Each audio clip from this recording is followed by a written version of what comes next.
bit of golf. Emergency meeting. Emergency. We had to come in late night for this one. Thanks. Big news, if you haven't heard. Big merger going on in golf right now between the PGA Tour, I forget the name of the European Tour off the top of my head, and then LIV Golf. Mm-hmm. It's big news. Prompted an emergency filming session. Why don't you give us a little bit of a background? I'll tell you what, these hypocrites better get ready. Okay. Because we're about to blast them. So yeah, I'm sure if you're watching this video, you're aware of what LIV Golf is and all the controversy surrounding it. Short story short, LIV Golf is backed by Saudi money.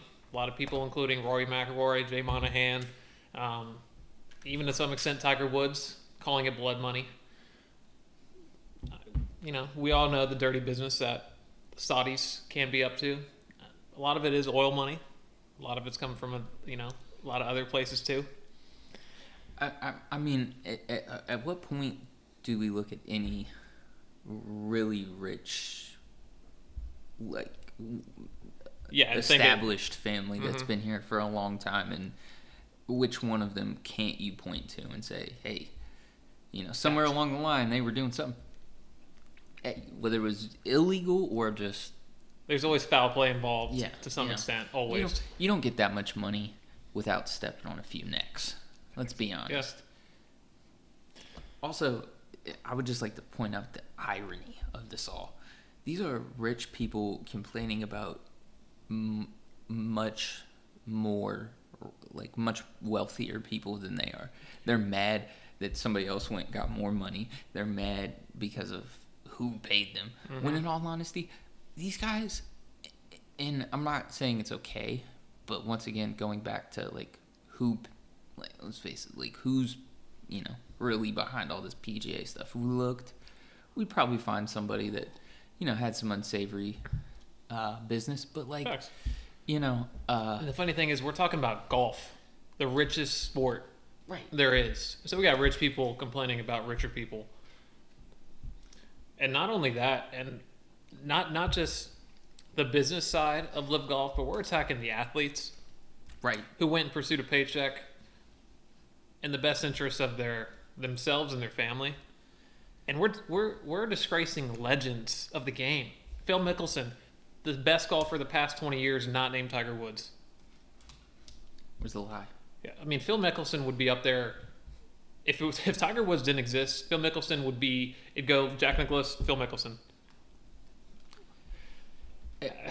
And so, what strikes me about this is, I think it was Floyd one time said, basically, a reporter asked him if he'd rather keep a zero or go earn that big payday. And he said something to the effects of, my daughter can't eat in the rain. Mm-hmm. I'm here to make money. At what point do we respect them for, your job is to be as good of a golfer as you can and make as much money as you can. That's all of our jobs in any career field. You try to excel and then make more. And if somebody else is willing to pay you more, and I mean, let's be honest. I'm not saying the PGA would have paid as much as LIV, but I would fathom a guess that they have enough money that they could have said, okay, here's what they're going to give you. To stay in the PGA, we'll give you this much. Funny thing about the PGA, they've always took the stance that they essentially didn't have all of this money to put towards purses of other events and make new events that, with larger paydays. Once all these big-time golfers started going to LIV, Phil Mickelson, Dustin Johnson, Cameron Smith, Sergio Garcia, you name it, whoever, Brooks Koepka, all these guys who went over there, the second they started to do all that, PGA got together with their two big dogs. They got together with Tiger Woods and Rory McIlroy, the GOAT and the current best in the league and the PGA on tour. Mm-hmm. Debate me, you can try. It's not Dustin Johnson. Yeah, I know he's on LIV. It's not Scotty Scheffler. It's Rory. Okay, but they got together with them, Tiger Woods and Rory. It's essentially they're backed. They're the ones sponsoring it essentially. So they created, I believe they were supposed to start either this summer or next summer, but there's these smaller events that are supposed to be more high tech, basically what LIV was, to give the top performers on the PGA more opportunities to win bigger purses. And that was only done after all these guys started leaving for LIV. And the PGA fought back on this for a long time, because this has been a topic of discussion for a long time. Phil Mickelson has been long outspoken. But yeah, bro, I mean, Phil Mickelson, seasoned vet, he earned his wings. I don't know how long he's been on the PGA Tour golfing, 20, 30, 40 years, long time. And just, he's an old man now. And the fact he doesn't want to have to deal with the grueling schedule of the PGA. I mean, you know, And that's why he left. any major athlete will tell you, you know, like we talk about, oh, athletes are overpaid, but I mean, these guys, you know, like, first of all, they travel an insane amount. Yes, they make a lot of money, and that's up for debate on how much they should make. But I'm not here to discuss how much they should make. I'm here to talk about the grueling aspect of any major league sport, right? Like, I remember like talking about lacrosse with one of my teachers, and he was telling me, like, there is a national lacrosse league, but these are guys that make like no money. Yep. They pay for everything themselves and all this stuff, and like, these guys show up for practice. Like, can you imagine if you had to pay for your own hotel as LeBron James? Yeah. You're the best NBA player, and to get something other than like maybe like a Motel 6, you're coming out of pocket. That's how the PGA works for the most part. See, and once If me and you were on the PGA and we're a low-end player, you know, we're not ranked in the top 100, but we're playing in events, they're not paying for hotels.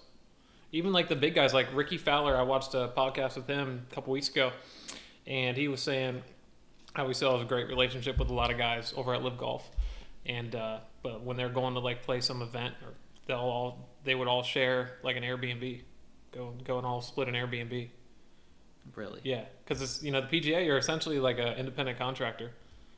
And here's one thing that's funny to me is this is like something that's just embroiled in controversy. Like, PGA in controversy. I think they're with like they're under investigation. Let me see if it says it in here. They were under investigation. The PGA Tour is facing a Department of Justice investigation of potential anti-competitive behavior related to LIV. Then you have LIV, who has their own controversy with the human rights issues and everything like that. And then, you know, like, this seemingly is like the Band-Aid for all of them.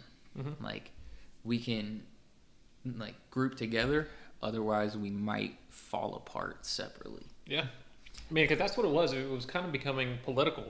I mean, even in politics, not taking any sides, but you got the left and the right going at each other's necks, not getting anything done. And that's exactly what was happening with the PGA and LIV.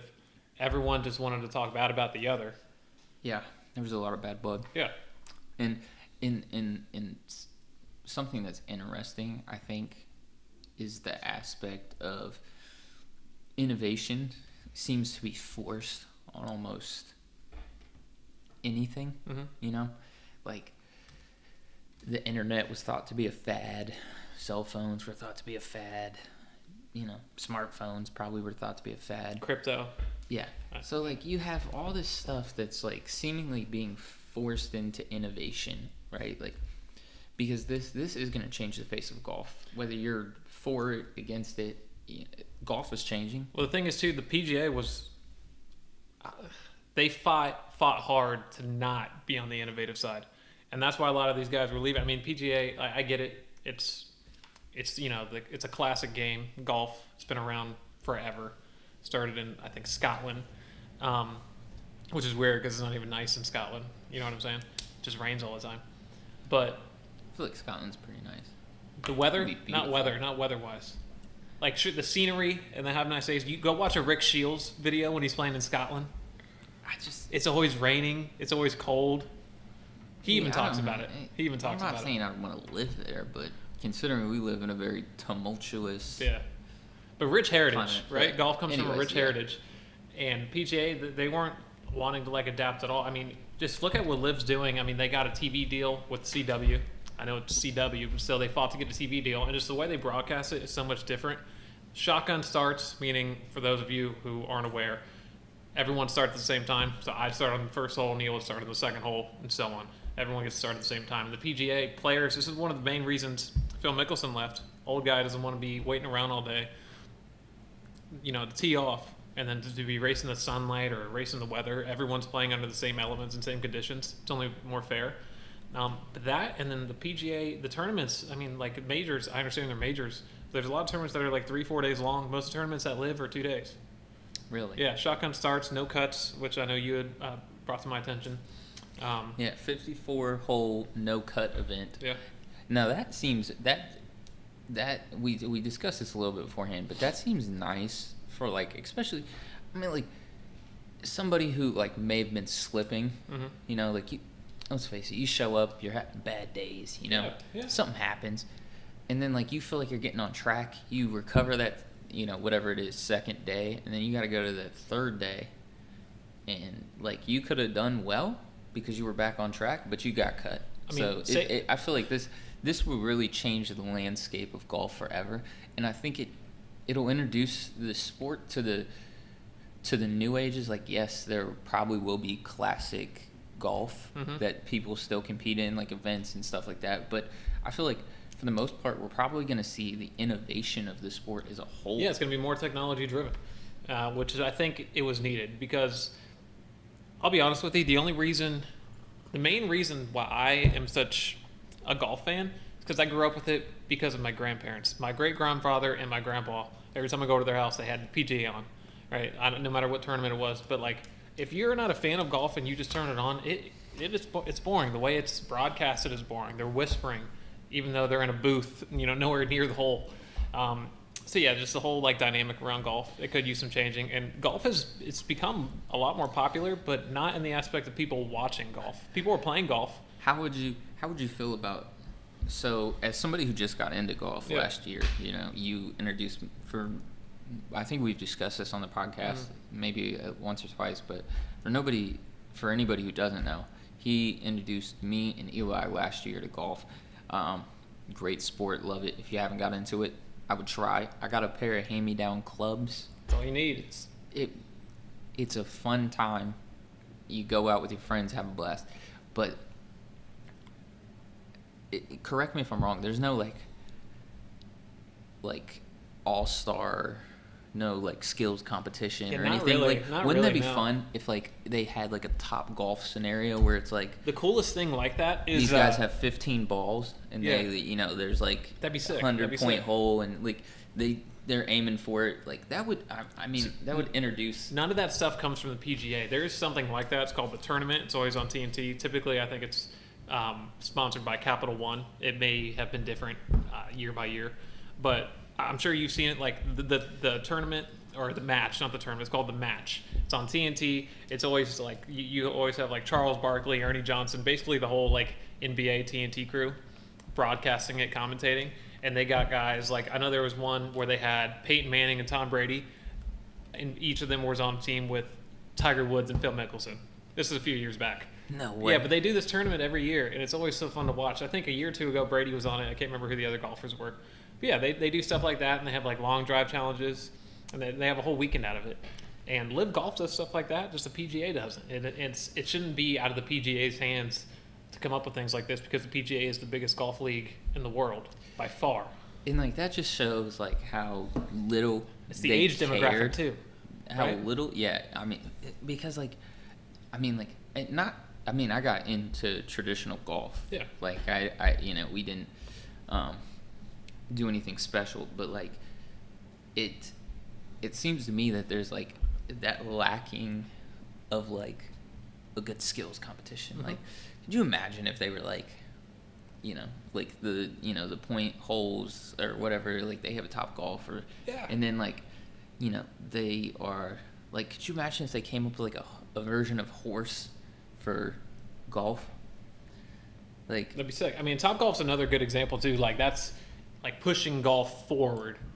I remember before Topgolf was popular, I drove out to where one was. It was like 2 hours away in Cincinnati before they were all over the place, and it was the coolest thing ever. This was like 5-6 years ago, and now they're everywhere because it's so new.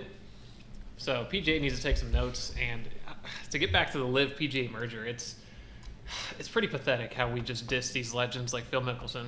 I mean, he's a legend of the game, and he even came out and said, like, he doesn't necessarily agree with maybe everything that where the money has come from, the morals of it, or however you want to phrase it, but he also had beef with the PGA, and on top of the grueling schedule, the PGA, there's more events than LIV Golf. It was, especially for the big time players, more money, less events, more flexible schedules. It was just easier for them.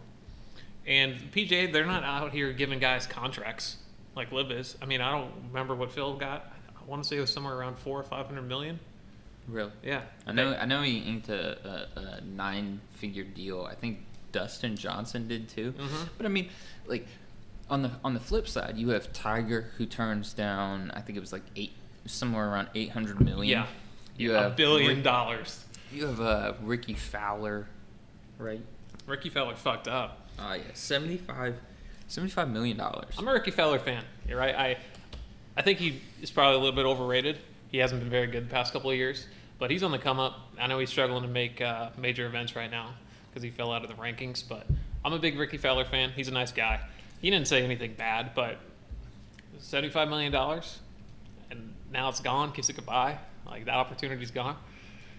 And guys like, I love Rory McIlroy, but Rory McIlroy became Jay Monahan and the PGA spokesperson of dissing LIV Golf.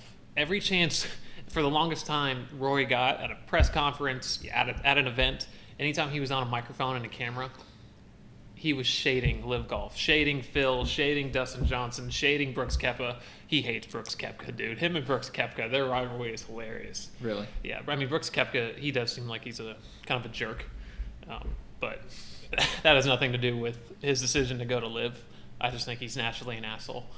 But hell of a golfer. I got no beef against him. Hey, guys pay to play golf. He's not paid to be nice. Yeah, exactly.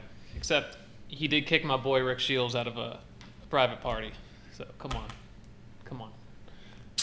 Yeah. Brooks. Come on. Brooks, we're that petty. Yeah, I mean, it's funny, all these people who are, too good to watch LIV Golf, now they're going to have taking their stands, boycotting them. You better not be watching the PGA. You better not.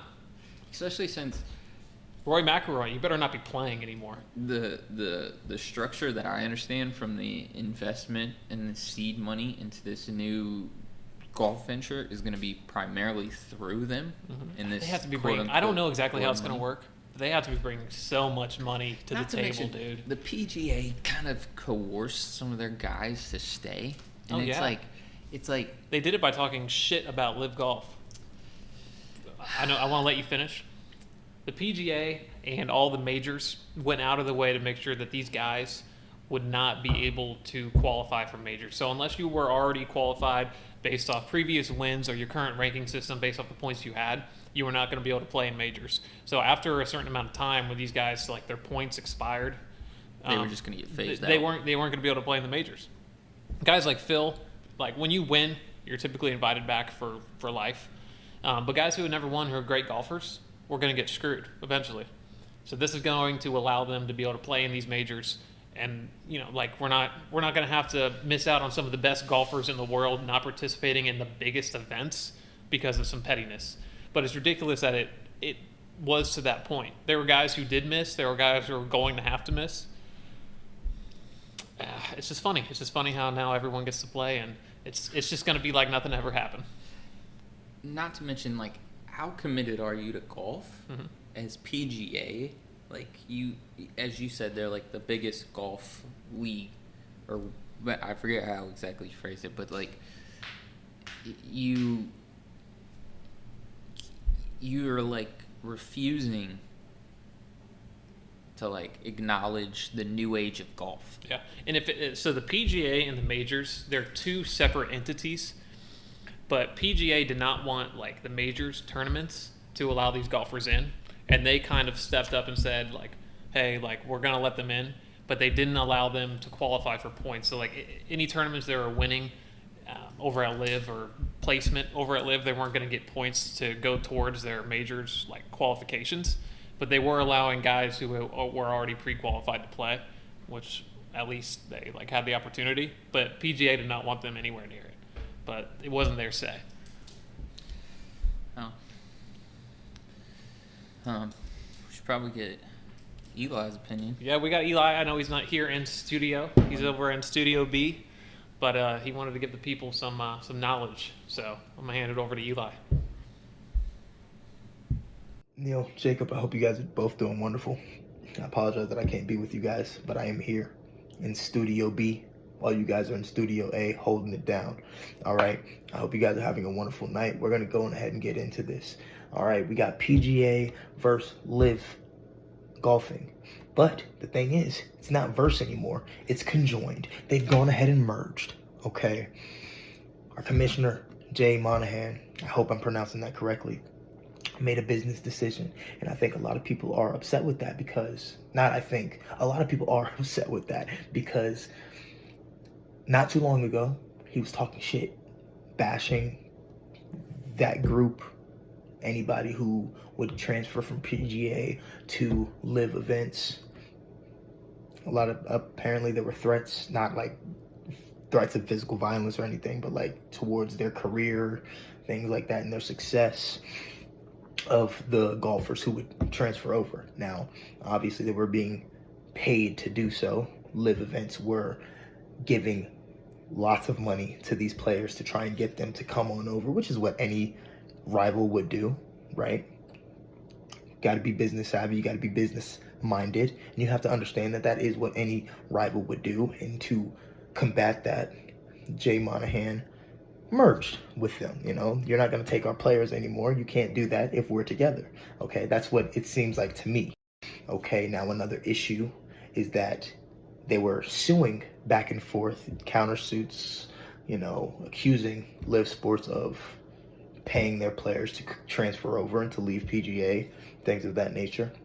Another interesting thing to me was that with LIV Sports being funded by a public investment group,